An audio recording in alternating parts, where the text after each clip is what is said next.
This is the WWE NXT June 10, 2025 full show results video. We get the usual montage of talent arriving at the arena, but it's interrupted when Jasper Troy attacks Oba-Femi in the parking lot and slams him into the windshield of a car. The show started with a match between All Ego Ethan Page vs Sean Legacy for the NXT North American Championship. Page with a side headlock, Legacy working to break his grip, but Ethan just reapplies and takes him down to the mat. Countered into a pin for one, Sean slips out and gets a few licks in, but All Ego takes him right back down with the headlock, and then Legacy sends him to the floor and stymies the champ. Page lays Legacy out with a kick, Sean recovers to the apron and gets back into it with a slingshot dropkick. Kick combination, German suplex, Legacy feeling it and he's fired up. Squaring him up, charging in, corner enziguri, cover for two. Page floats over a slam, big roundhouse kick, thinking Ego's edge, but it's countered. All Ego sends him crashing to the floor and clears the announce desk, but Legacy recovers and kicks him into the post. Off the ropes, hits Top Con Gyro. Back inside, 450 splash comes up empty, Ethan catches him, delivered twisted grin to win the match by pinfall, and retain the NXT North American Championship. Post-match, Ricky Saints appears out of nowhere and brawls to the back with Ethan Page. Jacy Jayne and Fatal Influence are in Ava Rain's office, and Jacy tries to leverage her status as NXT Women's Champion to generate influence. Lainey Reed rolls up and slaps Jayne. Jacy tells her off as a copycat and Lainey slaps her again, saying she has nothing to lose. Reed runs off. Jayne tells Ava that she'll put the title on the line if she can get hands on Lainey. The Culling get a video package elaborating on Izzy Dame's decision to personally kick Brooks Jensen out of their group, and Sean Spears commends her for seeing a trend he didn't in acting on it. The next match happened between Josh Briggs and Yoshiki Inamura versus the Culling. We see Sean hung up in the ropes and Briggs slides to the floor for a punch to the face. Izzy Dame runs interference and Nico runs Josh over and throws him back inside. Then Briggs delivered a big boot and a rock bottom on Vance. Josh goes up top, and Inamura takes Sean out on the floor with a spear, but the delay is enough for Nico to crotch Briggs, and the result of this match was Culling won the match by pinfall with a dominator from Nico Vance on Josh Briggs. Back from the commercial, Ava Rain berates Ricky Saints for jumping Ethan Page earlier while he's still got bruising on his throat and he can't even talk. She tells him to go home and rest, and she doesn't want to see him again until he's cleared. Then we see Oba-Femi is being examined in a trainer's room while an interviewer tells us his match is still on for now. Then we see Andre Chase tells his new charges that if they're gonna do this, it's gotta be his way, the right way. Show up on time, follow the rules and follow the direction. They agree that that isn't too much to ask, and they're in 100%, and Chase tells them it's time to go back to class. Then we toss to a video package for Mariah May that refers to her exclusively as the Glamour as she gets ready under a vintage film strip filter, until a voiceover finally tells us that her new name is actually Blake Monroe.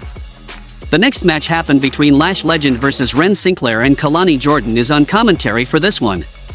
She distracts Legend enough that Sinclair comes hot out the gates with a waistlock. Lash slings her off and goes back to jawing at Jordan, so Ren blasts her with a dropkick. Jockeying for position in the middle of the ring, Sinclair picks her leg, hauls off with a slap, and locks cattle mutilation in. Riding Lash to wrench it in, shifting to a Fujiwara armbar, Legend husses her up and swings her around. Sinclair floats over but gets blasted with a pump kick. Off the ropes, big splash for two. Off the ropes, T. Harris from Ren, big reverse STO, but Lash rolls to the floor. Action to the floor, Sinclair throws her back in and climbs up top, perching, diving crossbody caught and countered, and the result of this match was Lash Legend defeated Ren Sinclair by pinfall with a sidewalk slam. Back from the commercial, Jasper Troy is interviewed backstage and says he knows exactly what he's doing hurting Oba-Femi, because he knows that as long as he's still breathing, he'll go out there and defend his title no matter how banged up he is. The next match happened between Jacy Jayne vs Lainey Reed for the NXT Women's Championship.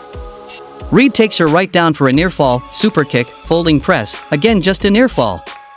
Passing Jayne into the corner, putting boots to her, springboard crossbody, again a 2 count. Shoving Jacy around, right hand blocked into a facebreaker and then a big lariat, cover for 2. Putting boots to Lainey now, Senton connects, another one, Reed whips her across but Jayne kicks her down and catapults her into the ropes. We see Jayne in control, choking Reed in the corner with a boot, but Lainey gets away and dropkicks her hard into the turnbuckles. Jacy cuts her off and puts boots to her in the ropes, backsplash, setting her up top. Jockeying for position, Reed knocks her down with a headbutt, diving blockbuster connects and both women are down and out. Laney putting a comeback together, side Russian leg sweep, stomp the hand, corkscrew brainbuster. Block a kick, Jayne gets a T-Harris, charges in, Reed blasts her with a knee for 2 count. O'Connor roll for 2, Laney up top but Fallon Henley runs interference and Jacy lines her up, and hits a rolling elbow finisher to win the match by pinfall, and retains the NXT Women's Championship. Ava Raine appears on the balcony to tell Jacy Jayne that she's going to decide her next opponent with a 2-round, 8-woman tournament to crown a new #1 contender to challenge her at Evolution. Backstage, Josh Briggs is upset about losing to the Culling when AJ Francis and KC Navarro roll up to introduce themselves as first class and stake a claim for the tag titles. Yoshiki Inamura calls them annoying, AJ Francis acts like he ran the NXT locker room the last time he was here, and Elijah appears with a strum and KC backs AJ off and they leave. Luca Cruzifino is telling somebody he's gonna take care of something on the phone when Tony D'Angelo rolls up to be suspicious of him and they walk off together. Back from commercial, no quarter catch crew are together and Charlie Dempsey shakes Miles Bourne's hand and says he's a man of his word, he's free. J. Yvonne Evans rolls up and shakes Miles' hand too, and Tavian Heights says he wants a shot too, but Charlie says he's not ready yet. J. Yvonne has Tavian's back but Dempsey says this isn't any of his business and what's left of NQCC is always and forever, and he leaves before anybody can object. The next match happened between D'Angelo family versus the High Rise. We see Channing Stacks Lorenzo appears out of nowhere with the crowbar but Tony gets the better of him. Luca has the crowbar and the Don turns around full of accusations, then Igui nails D'Angelo, and the result of this match was the High Rise win by pinfall with a double-team spinebuster on Tony D'Angelo. Trick Williams is interviewed backstage and he says they try to say he's not great when you know he is, and he doesn't care what nobody has to say, and mocks Mike Santana for promising victory to his daughter and tells Elijah he needs guitar lessons, and he's got Briggs and Inamura. Well, he's got a 6-man tag lined up teaming with First Class against the 3 of them. In the main event of the show, we saw a match between Jasper Troy versus Oba Femi for the NXT Championship. We see Femi pulls Troy out to the apron, right hands countered, Jasper back suplexes the champion into the apron. Back inside, Troy with a big splash, cover for 2. Oba lands a straight suplex, fired up, big exploder suplex, charging corner uppercut, but Troy returns the favor. Femi lands a big spinebuster for 2, then Troy lands a big chokeslam but still Oba kicks out. Femi tosses him around, off the ropes, Jasper lands a bossman slam but he's too slow to capitalize. One arm pin, but not enough, knees up, cactus clothesline, Oba throws him through the damn barricade. Back inside, Jasper Troy kicks out a fall from grace at the last fraction of a second, but he's got no fight left in him, and Oba delivered second fall from grace to win the match by pinfall, and successfully retains the NXT Championship. How much you would rate this week's NXT show? Tell me in the comments. Do not forget to subscribe the channel for regular updates, and thanks for watching the video.